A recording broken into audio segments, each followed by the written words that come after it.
وَنُنَزِّلُ مِنَ الْقُرْآنِ مَا هُوَ شِفَاءٌ। সূরা বনী ইসরাঈলের ৮২ নম্বর আয়াতে আল্লাহ পাক এই সংবাদ আমাদেরকে জানাই দিলেন যে এই উম্মতের জন্য, এই উম্মতে মুসলিমার জন্য আল্লাহ কোরআন নাজিল করেছে, যে কোরআন উম্মতে মুসলিমার জন্য চিকিৎসা। উম্মতে মুসলিমার জন্য কোরআন কি বুঝে থাকলে বলেন? চিকিৎসা। এটা আমাদের চিকিৎসার জন্য আল্লাহ নাজিল করেছেন। আলহামদুলিল্লাহি নাহমাদুহু ওয়া নাস্তাঈনুহু ওয়া নাস্তাগফিরুহু ওয়া নু'মিনু বিহি ওয়া নাতাওয়াক্কালু আলাইহি ونعوذ بالله من شرور أنفسنا ومن سيئات أعمالنا من يهده الله فلا مضل له ومن يضلله فلا هادي له ونشهد أن لا إله إلا الله وحده لا شريك له ونشهد أن سيدنا وحبيبنا ومولانا محمدا عبده ورسوله أما بعد فأعوذ بالله من الشيطان الرجيم بسم الله الرحمن الرحيم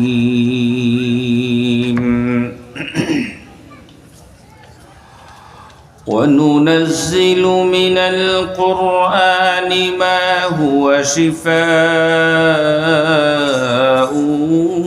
ورحمة للمؤمنين ولا يزيد الظالمين إلا خسارا وقال تعالى يرفع الله الذين آمنوا منكم والذين أوتوا العلم درجات وقال صاحب القرآن صلى الله عليه وسلم خيركم من تعلم القرآن وعلمه بارك الله لنا ولكم في القرآن العظيم ونفعنا وإياكم بالآيات والذكر الحكيم নামাজের দরুদ পড়ি আল্লাহুম্মা সাল্লি আলা মুহাম্মাদিন ওয়া আলা আলি মুহাম্মাদ কামা সাল্লাইতা আলা ইব্রাহিম ওয়া আলা আলি ইব্রাহিম إنك حميد مجيد اللهم بارك على محمد وعلى آل محمد كما باركت على إبراهيم وعلى آل آل إبراهيم إنك حميد مجيد يا رب صل وسلم دائما أبدا على نبيك وحبيبك خير الخلق كلهم बेजय रब मेरे दुरूद व सलाम बरगज़ीदा नबी पर अपने मुदम बलगल उला बिकमालिही कशफत दुजा बिजमालिही हसनत जमीउ खिसालिही सल्लू अलैहि व आलिही। मुअज़्ज़ज़ मोहतरम वाजिबुल एहतराम हज़रात उलमाए कराम दाइदा इस्लामिया हाफिजिया कौमिया মাদ্রাসার উদ্যোগে আয়োজিত হাফেজ ছাত্রদের পাগড়ি প্রদান উপলক্ষে ওয়াজ ও দুয়ার মাহফিলের অধ্যক্ষর সম্মানিত সভাপতি সুদক্ষ পরিচালক এলাকার ও দূরদূরান্ত থেকে আগত সামনে উপস্থিত আমার ধর্মপ্রাণ মুসলমান ভাই ও বন্ধুগণ, পর্দার আড়ালে বসে কোরআন ও হাদিসের আলোচনা শ্রবণরত আমার সম্মানিতা মা ও বোনেরা, যুবক বন্ধুরা, স্নেহের ছোট্ট মনিরা, সকলে মিলে সে সত্তার দরবারে শুকরিয়া আদায় করছি যে মহান সত্তা রব্বুল আলামিন আমাদিগকে আমাদের হায়াতে জিন্দিগির কিছু সময় আল্লাহর রসুলের সন্তুষ্টির লক্ষ্যে কোরআন ও হাদিসের ভালোবাসার বহি প্রকাশে আজকের এই সুন্দর ব্যবস্থাপনায় সামিয়ানার নিচে জান্নাতের বাগানে আসার বসার কিছু বলবার শুনবার সুযোগ করে দিয়েছেন, তৌফিক নসিব করেছেন। সেজন্য অবনত চিত্তে শরীরের সমস্ত শক্তিকে একত্রিত করে আকাশ বাতাস মুখরিত করে কালিমাতুশ শুকর আদায় করে সকলেই বলি আলহামদুলিল্লাহ। সম্মানিত উপস্থিতি, আল্লাহ পাকের দয়া এবং মেহেরবানিতে ওয়াদা অনুযায়ী হয়তোবা একটু দেরি হলেও আপনাদের সামনে আল্লাহ পাক আমি অধমকে বসিয়েছেন। আমি আপনাদের খেদমতে খুতবার পরে কোরআন শরীফের সূরা বনী ইসরাঈলের ৮২ নম্বর আয়াত এবং সূরা মুজাদালার এক আয়াতের অংশ বিশেষ বুখারী এবং মুসলিম শরীফের সহিহ সনদে ছোট্ট একখানা হাদিস আপনাদের খেদমতে তিলাওয়াত করেছি। এই আয়াতদ্বয় এবং হাদিসকে সামনে রেখে নির্ধারিত সময়ে কিছু কথা, যে কথাগুলো আমার জন্য, শ্রোতাদের জন্য, সকলের জন্য হেদায়েতের কারণ হবে এবং আমাদের ইহকাল পরকালে মুক্তির ব্যবস্থা হবে। আল্লাহ পাক যেন আমি অধমকে এই বিষয়ের উপর যে বিষয়ে কথা বলার নিয়ত করেছি সহি কিছু কথা অদমের জবানে বাহির করে দেন। সকলে বলি আমিন। সম্মানিত উপস্থিতি, অনেক গণ্যমান্য ব্যক্তিবর্গ যারা স্টেজে রয়েছেন, আলহামদুলিল্লাহ, আল্লাহ আমাদেরকে সবাইকে এই অবস্থায় কোরআন হাদিসের মজলিসে এক এবং নেক হয়ে সবার নিয়তকে একত্রিত করে এক করে যে আমরা কোরআনের কথা শুনবো, নবীজির হাদিসের কথা শুনবো, আমলের নিয়তে শুনবো, এই নিয়তটা আমাদের করা উচিত। আমরা ইনশাআল্লাহ এই সবাই এক নিয়ত করতে পারি না ইনশাআল্লাহ? জি আলহামদুলিল্লাহ। যদি সহি নিয়তে আমরা কথাগুলো বলি, কথাগুলো শুনি, তাহলে প্রত্যেকটা কথা একটা কথা আমার আপনার আমল নামায় সওয়াব হিসাবে লেখা হবে। একটা কথা আমার আপনার জন্য বলা এবং শ্রবণ করা 1000 বছরের চেয়েও বেশি ইবাদতে পরিণত হবে। এজন্য আল্লাহ পাকের নির্দেশ রয়েছে, যখনই কোনো আল্লাহর বান্দা কোরআনের মজলিসে বসে, তো কোরআনের মজলিসে বসলে বসার আদবকে আগে ঠিক করা। আমার ভাইয়েরা ইতিপূর্বেও হয়তো 8-10 বছর আগে একাধারে 2 বছর আপনাদের এই দাইদা মাদ্রাসায় অদম এসেছিলাম। আলহামদুলিল্লাহ, আপনাদের সাথে আমি অপরিচিত না, হয়তোবা অনেক দিন হওয়ার কারণে কেউ ভুলেও যাইতে পারেন। তবে একটা কথা আমাদের মনে রাখতে হবে, যেখানের যে অবস্থা, যদি সেখানে নিজেকে সেভাবে মানায় না নেওয়া যায় তাহলে সেই বিষয়ে উপকৃত হওয়া যায় না। কোরআন হাদিসের মজলিস, আল্লাহ পাকের নির্দেশে আমরা আসছি, আল্লাহর দয়ায় আমরা আসছি। আল্লাহর নির্দেশ মতো যদি আমরা বলি, শুনি, বসি, তাহলেই আমাদের উপকার হবে। কি বলেন? কথা ঠিক না ঠিক? রব্বুল আলামিন বলেন, যখন তুমি কোরআন হাদিসের মজলিসে আসো, বসো, তখন তোমাদেরকে একটা বিধান মেনে বসতে হবে। সেই বিধানটা হচ্ছে লেগে লেগে বসতে হবে। সবাই লেগে লেগে বসতে হবে, মাঝখানে ফাঁকা থাকা যাবে না। আমার ভাইয়েরা, এই ওয়াজ আমরা সবাই জানি যে যদি মাঝখানে জায়গা ফাঁকা থাকে তাহলে সেখানে আমাদের চির দুশ্মন বসে। এই কথা কি আমাদের জানা আছে না? এজন্য আল্লাহ পাক বলেন, তাফাসসাহু ফিল মাজালিসি ফাফসাহু ইয়াফসাহিল্লাহু লাকুম। মহান রব্বুল আলামিন এই নির্দেশ দিয়েছে। আমি আপনাদেরকে আদেশ করার মতো, নির্দেশ দেওয়ার মতো এত বড় দুঃসাহস আমি করি না। অনেকে মুরব্বী বাবারা আছেন, আমি আপনাদেরকে নির্দেশ দিব, এটা হতে পারে না। আমি যেই কথা, যার কথাগুলো বলার জন্য আসছি, সে আল্লাহ পাকের নির্দেশ, জমে জমে বসা, লেগে লেগে বসা।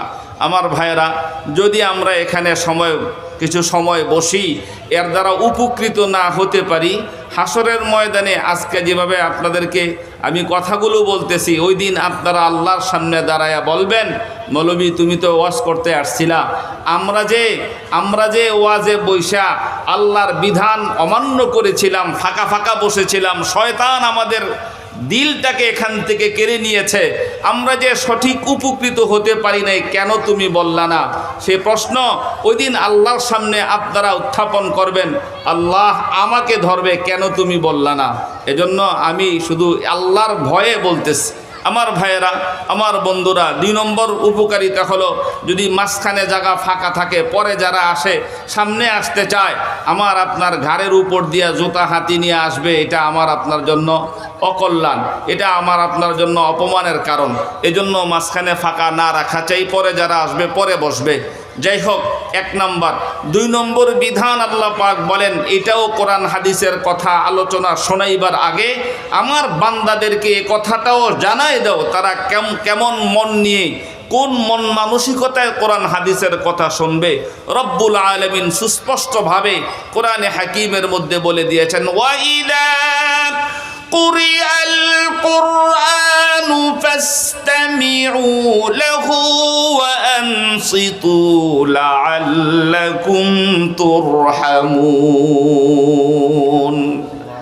মুসলমান ভাইরা, আমার বন্ধুরা, যে কোনো বিষয়ে কোনো মানুষের সাথে কথা বললে, মানুষ যদি অমনোযোগী হয়, কথা যিনি বলে তার কাছে কষ্ট পায়, সে কষ্ট পায়।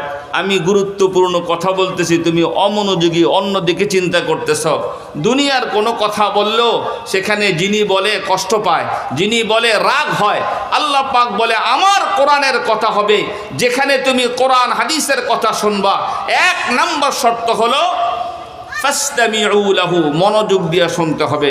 আমার ভাইয়েরা, বুঝে থাকলে বলেন, কোরআন হাদিসের কথা কেমনে শুনতে হবে? মনোযোগ দিয়ে শুনতে হবে, মনটাকে এখানে উপস্থিত করা লাগবে। 2 নম্বর, নিজের জবানটাকে বন্ধ রাখা লাগবে। আমার জবান দিয়া অন্য কোনো কথা বলা যাবে না। যদি এই 2টা নির্দেশ মেনে কোরআনের মজলিসে কোনো শ্রোতা বসতে পারে, কথাগুলো শুনতে পারে, রব্বুল আলামিন বলেন, লাআল্লাকুম তুরহামুন, তোমাদের উপর রহম করা হবে, দয়া করা হবে। এই মাহফিল, এটাকে আমরা বলি, কোরআন হাদিস বলে, এটা জান্নাতের মজলিস, জান্নাতের বাগান। এই জান্নাতের বাগান থেকে আসল জান্নাত পর্যন্ত আল্লাহ পৌঁছে দিবে, যদি মনোযোগ দিয়ে মুখটারে বন্ধ করে আমরা মনোযোগ সহকারে কথা শুনতে পারি। যাই হোক, আমার ভাইয়েরা, আমার বন্ধুরা, 1 নম্বর যে আয়াত আপনাদের খেদমতে আমি তিলাওয়াত করেছি, লম্বা চোরা কোনো ভূমিকা ছাড়া আমি সেখান থেকে কথা বলতে চাচ্ছি। আল্লাহ পাক কোরআন নাজিল করেছেন। আল্লাহ কোরআন নাজিল করেছেন এই জাতির জন্য, উম্মতে মুসলিমার জন্য। এই আয়াতে আল্লাহ পাক দুইটা কারণ বর্ণনা করেছেন। আমার ভাইয়েরা, দুই কারণ কি? আল্লাহ পাক বলেন ওয়ানুনাজ্জিলু মিনাল কুরআনি মা হুয়া শিফা। সূরা বনী ইসরাঈলের ৮২ নম্বর আয়াতে আল্লাহ পাক এই সংবাদ আমাদেরকে জানাই দিলেন যে এই উম্মতের জন্য, এই উম্মতে মুসলিমার জন্য আল্লাহ কোরআন নাজিল করেছে, যে কোরআন উম্মতে মুসলিমার জন্য চিকিৎসা। উম্মতে মুসলিমার জন্য কোরআন কি বুঝে থাকলে বলেন? চিকিৎসা। এটা আমাদের চিকিৎসার জন্য আল্লাহ নাজিল করেছেন। ২ নম্বর, ওয়া রাহমাতুল লিল মুমিনিন। কোরআন হলো মুমিনের জন্য রহমত, মুমিনের জন্য, ঈমানদারের জন্য কোরআন হলো রহমত। তাহলে ১ নম্বর, কোরআন হচ্ছে এই জাতির জন্য চিকিৎসা। ২ নম্বর হচ্ছে মুমিনের জন্য রহমত। এই দুইটা কথা আমরা যেহেতু তাফসীরুল কোরআন মাহফিল, ওয়াজ মাহফিল, এই দুইটা কথা আমরা আজকে বোঝার চেষ্টা করব। বুঝতে হলে মনোযোগ দিয়ে শুনতে হবে। ১ নম্বর বিষয় হলো কোরআন এই জাতির জন্য, উম্মতে মুসলিমার জন্য চিকিৎসা। আলহামদুলিল্লাহ, সবাই জোরে একবার আলহামদুলিল্লাহ বলি। মুসলমান ভাইয়েরা, আজকের এই মাহফিলটা ছাত্রদেরকে পাগড়ি দেওয়া হবে, হাফেজ ছাত্রদেরকে। যে কতজন ছাত্র এখান থেকে পাগড়ি নিয়ে এখান থেকে হাফেজ হয়ে যাচ্ছে, একটা হাফেজে কোরআন যখন তারা আলেম হবে, জাতির জন্য এক একজন চিকিৎসক হবে। এখন কি চিকিৎসা করবে, কেমন চিকিৎসক হবে, এই কথাগুলো আপনাদের সামনে তুলে ধরতে চাই। এই দাইদা মাদ্রাসায় এ পর্যন্ত কত চিকিৎসক জন্ম দিয়েছে, কত চিকিৎসক বানিয়েছে, তারা জাতির কি চিকিৎসা করে যাচ্ছে। যদি এই আয়াতের ব্যাখ্যা বিশ্লেষণ আমরা বুঝি, আশা করি আমরা একটা কিছু বুঝ নিয়ে ঘুরে যেতে পারবো। যেহেতু রব্বুল আলামিন বলছে কোরআন এই জাতির জন্য চিকিৎসা। মুসলমান ভাইরা, আমার বন্ধুরা, যদি কোরআনের কাছে আমরা প্রশ্ন করি, ও কোরআন, তুমি আমাদের জন্য কিসের চিকিৎসা করবা? আমাদের জন্য শরীরের চিকিৎসা করবা না দেহের চিকিৎসা, কি বলে আত্মার চিকিৎসা করবা? এমন প্রশ্ন যদি করি, কেন প্রশ্ন করব? এ পর্যন্ত যত চিকিৎসকের কাছে আমরা যাই, আমরা অসুস্থ হলে চিকিৎসকের কাছে যাই, কোনো ডাক্তারের টেবিলের উপরে আমরা তো কোরআন দেখতে পাই না। কোনো ডাক্তার আমাদেরকে কোরআন শরীফের আয়াত পড়া ফু দিছে এমনও আমরা দেখি না। কোনো ডাক্তার আমাদেরকে এমন কিছু আমল দিছে যে, ও ভাই রুগী, আপনি আমার কাছে আসছেন, আপনি কোরআন শরীফের অমুক অমুক সূরাগুলো, আয়াতগুলো পড়েন, ট্যাবলেট ছাড়া আপনি ভালো হয়ে যাইবেন। এমন কোনো ডাক্তার আমরা দুনিয়ায় খুঁজে পাই না, ঠিক না বেঠিক? তখনই মনে প্রশ্ন জাগে, ও কোরআন, তুমি তো বললা জাতির জন্য চিকিৎসা হয়ে আসছো, কোরআনে জাতির জন্য চিকিৎসা আল্লাহ ঘোষণা দিয়েছে। ও কোরআন, তুমি আমাদের কোন চিকিৎসা করবা? কোরআনের কাছে যদি এমন প্রশ্ন কেউ করে, কোরআন উত্তর দেয়, কয় বান্দা, এই আয়াতের ব্যাখ্যা অন্য আয়াত দ্বারা আমি করে দিচ্ছি, শোনো। ফিহি শিফাউল লিমা ফিস সুদূর। কোরআন বলে এই কোরআন তোমার দেহের চিকিৎসার জন্য আল্লাহ নাজিল করে নাই, কোরআন চিকিৎসা করবে তোমার আত্মার চিকিৎসা। বুঝে থাকলে বলেন, কোরআন জাতির জন্য চিকিৎসা, এটা কি দেহের চিকিৎসা করবে না আত্মার চিকিৎসা করবে? আত্মার চিকিৎসা করবে। ও মুসলমান ভাইয়েরা, আমার বন্ধুরা, এখন আমাদেরকে বুঝতে হবে দেহের চিকিৎসা কি হয়, আত্মার চিকিৎসা কেমনে হয়, দেহের চিকিৎসা কি দিয়ে হয়, আর আত্মার চিকিৎসা কি দিয়ে হয়। ও দোস্ত, ও বন্ধু, প্রথমে আমাদের দেহ সম্পর্কে একটা ধারণা নিতে হবে। এই যে মাথা থেকে নিয়ে পা পর্যন্ত যেটাকে আমরা শরীর বা দেহ বলি, এই শরীরটাকে আল্লাহ পাক কি দিয়া সৃষ্টি করেছেন? আমার ভাইয়েরা, 4টা উপাদান দিয়া সৃষ্টি করেছেন। বুঝে থাকলে বলেন, আমার আপনার দেহ কয় উপাদানের দ্বারা সৃষ্টি? 4 উপাদানের দ্বারা সৃষ্টি। এর মধ্যে একটার নাম হচ্ছে মাটি। আমার আপনার দেহকে আল্লাহ পাক মাটি দিয়ে সৃষ্টি করেছেন, দেহের মধ্যে মাটি আছে। ওয়ালাকাদ খালাকনাল ইনসানা মিন সুলালাতিন মিন তিন। মাটির নির্যাস থেকে আমার আপনার দেহকে সৃষ্টি করেছে। মাটি আছে দেহের মধ্যে। 2 নম্বরে আমার আপনার দেহের মধ্যে আছে পানি, আছে না নাই ভাইরা আমার? তাহলে 2 নম্বরটা পাইলাম। 3 নম্বরে আমার আপনার দেহের ভিতরে আছে আগুন। কি আছে বলেন? আগুন। 3 নম্বরে আমার আপনার দেহের মধ্যে মাটি আছে, পানি আছে, আগুন আছে, আর একটা আছে বাতাস। আর একটা কি আছে? বাতাস। আমার আপনার ভিতরে এই বাতাস নামক সৃষ্টি আল্লাহ পাকের দেওয়া, আছে না নাই? আছে। তাইলে 4টা উপাদান দিয়া আল্লাহ পাক এই দেহকে সৃষ্টি করেছেন, মাটি, পানি, আগুন, বাতাস। আমার ভাইয়েরা, এই কথাগুলো বুঝলে আয়াতের ব্যাখ্যাটা বোঝা সহজ হবে। বুঝে থাকলে আবার আপনারা বলেন, আমাদের এই দেহকে কয় উপাদান দিয়ে সৃষ্টি করা হয়েছে?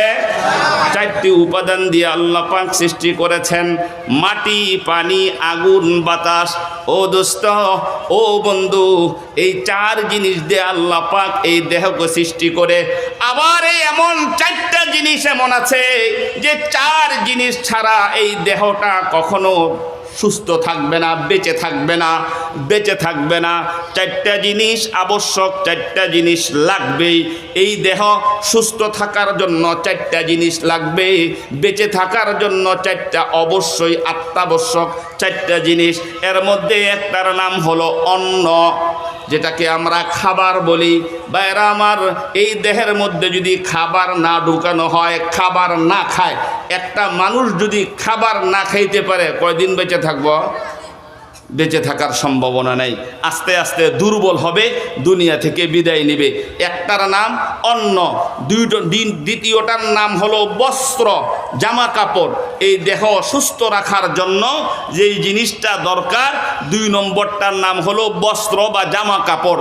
ভাইয়েরা আমার, এই শীতের দিনে যদি কোনো মানুষ জামা কাপড়হীন হয়, তার গায়ে কোনো জামা কাপড় না থাকে, ঠান্ডা হইয়া মরে যাইতে সময় লাগবে না। এটা লাগবেই, বস্ত্র লাগবেই। 3 নম্বরে যেটা লাগবে তার নাম হলো বাসস্থান। তার নাম কি, জোরে বলেন? বাসস্থান। সারাদিন তো আর বাহিরে থাকা যাবে না, খোলা আকাশের নিচে থাকা যাবে না। অবশ্যই মাথা গুজার কোনো না কোনো ব্যবস্থা থাকতে হবে।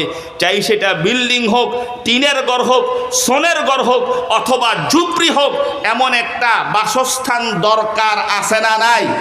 দোস্ত, এই বাসস্থান কি আত্মার জন্য না দেহের জন্য? দেহের জন্য। দেহ সুস্থ রাখার জন্য বাসস্থান দরকার হয়। 4র্থ নম্বরে, এই দেহটাকে সুস্থ রাখার জন্য যেখানে প্রাণ আছে, দেহ আছে, কখনো কখনো অসুস্থ হওয়ার সম্ভাবনা আছে। অসুস্থ তো হতেই হয়। আমরা এমন এখানে হয়তো বা কেউ নাই জীবনে কোনোদিন অসুস্থ হই নাই, এমন কি কেউ আছে? ঠান্ডা, জ্বর, কাশি, একটা না একটা অসুস্থ আমাদের থাকবেই। হয়তোবা যদি পুরা জীবনকে আমরা অ্যানালাইসিস করি, তাহলে দেখা যাবে আমার জীবনের অনেকটা সময় আমি অসুস্থতার মধ্যে ছিলাম, শুয়েছিলাম, বসেছিলাম, কর্মহীন ছিলাম। তাহলে এই অসুস্থ হলে 4র্থ নম্বর যে জিনিসটা লাগবে সেটার নাম হলো চিকিৎসা। সেটার নাম কি বলেন? চিকিৎসা। মাটির দেহ যদি সুস্থ রাখতে হয়, তাহলে 4 জিনিসের প্রয়োজন হয়। একটার নাম হলো অন্ন, একটার নাম বস্ত্র, একটার নাম বাসস্থান, আর একটার নাম হলো চিকিৎসা।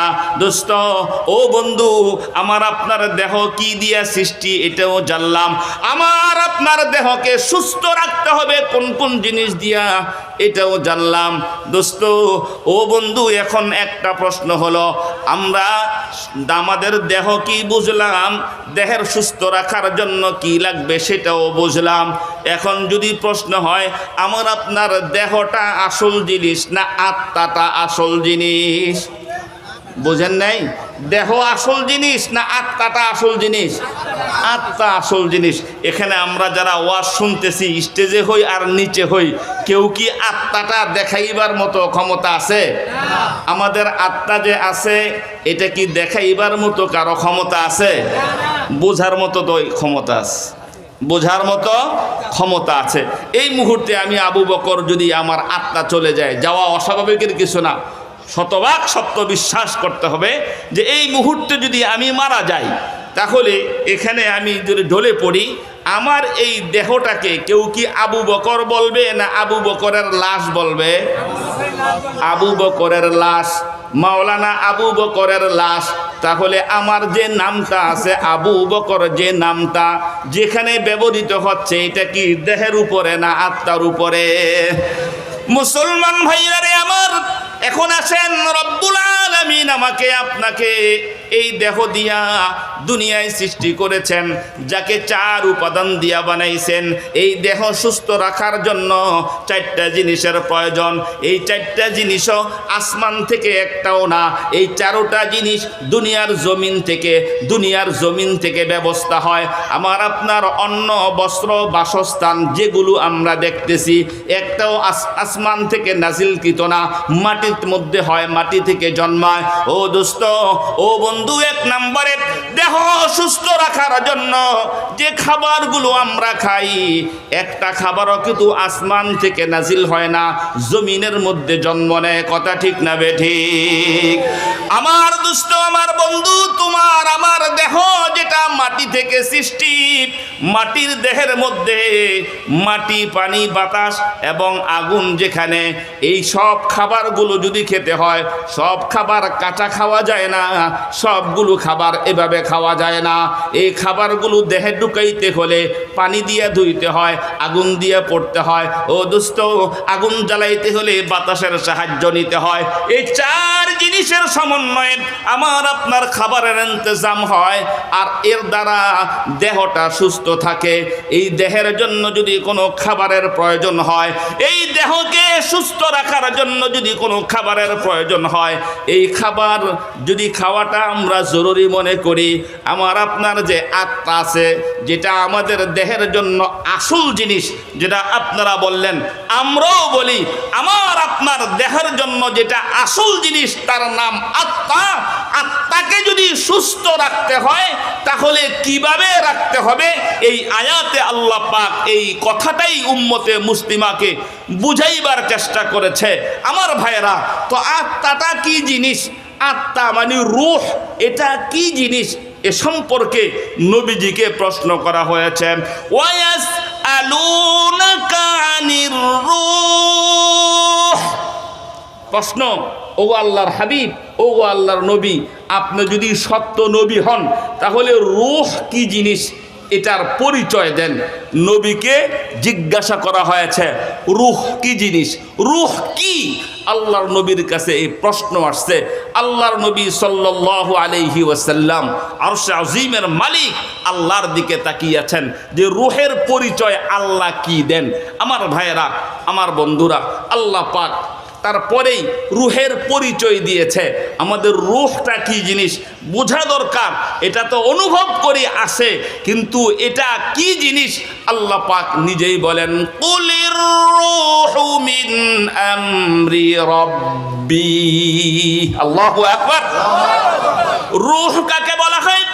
নবীজিকে যখন প্রশ্ন করা হয়েছে, আল্লাহর নবী আল্লাহ পাকের পক্ষ থেকে উত্তর পেয়ে সঙ্গে সঙ্গে উম্মতকে জানাই দিলেন, রূহ হইল আল্লাহ পাকের হুকুম।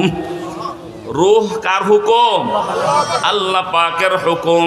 ও আমার ভাইরা, আমার বন্ধুরা, আল্লাহ পাকের হুকুম হচ্ছে রূহ, যেটা আমার আপনার আসল জিনিস। আর আল্লাহ বলে, আমি তো কোরআন নাজিল করেছি কোনো মানুষের গায়ের উপরে নয়, কোরআন নাজিল করেছি কোন জায়গায়, কোন স্থানে।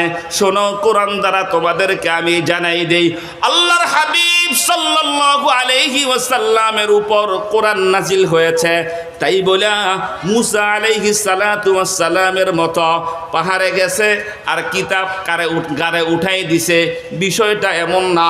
আল্লাহর নবী সাল্লাল্লাহু আলাইহি ওয়াসাল্লামের উপর কোরআন নাজিল করেছে। ওগো আল্লাহর হাবিব, কোরআন কোন জায়গায় আপনার শরীরের কোন স্থানে নাজিল করা হয়েছে? কোরআন নিজে জবাব দেয়, আলা কলবিকা লিতাকুনা মিনাল মুনযিরিন। কোরআন নাজিল করেছি মুহাম্মদ সাল্লাল্লাহু আলাইহি ওয়াসাল্লামের কাঁধের উপর না, মাথার উপরে না, আমি কোরআন নাজিল করেছি মুহাম্মদুর রাসূলুল্লাহ সাল্লাল্লাহু আলাইহি ওয়াসাল্লামের আত্মার উপরে। মুসলমান ভাইরা বুঝে থাকলে বলেন, কোরআন যে আল্লাহ নাজিল করছে নবীর মাথায় না কলবে? আলা কলবিকা। কলব আরবিতে আত্মাকে কলব বলা হয়। নবীজি সাল্লাল্লাহু আলাইহি ওয়াসাল্লামের কলবের উপরে আল্লাহ কোরআন নাজিল করেছে। কয় কেন? লিতাকুনা মিনাল মুনযিরিন।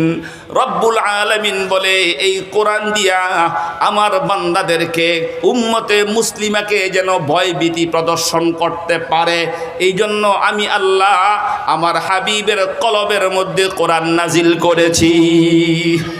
দোস্ত বন্ধু, যে কয়েকটা ছেলে এখান থেকে এবছর হাফেজ হয়ে মাথায় পাগড়ি পরিধান করে যাবে, একটা ছেলে যদি আমি আপনি তাদেরকে সামনে নিয়া তাদের গোটা দেহের মধ্যে খোঁজাখুঁজি করি, কোরআনের কোনো আয়াত তাদের দেহের মধ্যে পাওয়া যাবে না। যদি তার সিনাকে ফেরে তার ভিতরে আমরা কম্পিউটার দিয়েও চেক করি, কম্পিউটার দিয়ে চেক করলেও তাদের পেটের ভিতরে একটা হরফও দেখা যাবে না। দোস্ত, আমার আপনার আত্মা যখন দেখা যায় না, কোরআন নাজিল করেছে, কোরআন যারা মুখস্থ করলো, হাফেজে কোরআন হলো, গোটা পেট কেটে কেটে যদি একেবারে তছনছ করা হয়, সেখানেও একটা কোরআনের হরফও খুঁজে পাওয়া যাবে না। তাহলে কলবের উপরে আল্লাহ কোরআন নাজিল করেছে এবং মুহাম্মদুর রাসূলুল্লাহ সাল্লাল্লাহু আলাইহি ওয়াসাল্লামের কলব থেকেই এই যে কোরআনের ইলম, এই কোরআনের ইলমকে আমার ভাইয়েরা বলা হয় ইলমে ওহী। ইলমে ওহী বলা হয়। এই ইলমে ওহী এটা কখনো এভাবে আসে না, এক সিনা থেকে আরেক সিনার মধ্যে আসে। আমি যদি বলি যে আমার সিনায় যে কোরআন আসছে মুহাম্মদুর রাসূলুল্লাহর সিনা থেকে, এর মধ্যে মাত্র 28 বা 29 জন ভায়া, আমি মুহাম্মদুর রাসূলুল্লাহর 29 বা 30 নম্বর ছাত্র, এই মাঝখানে কয়েকজনের সিনা বায়া হয়ে আমার সিনার মধ্যে আল্লাহর কোরআন আসছে। মুসলমান ভাইয়েরা, আমার বন্ধুরা, এদেশ যখন ব্রিটিশ বেনিয়ারা এই উপমহাদেশকে যখন তারা ছিনিয়ে নিয়েছিল মুসলমানদের হাত থেকে, অসংখ্য অগণিত মাদ্রাসা তারা ধ্বংস করছে।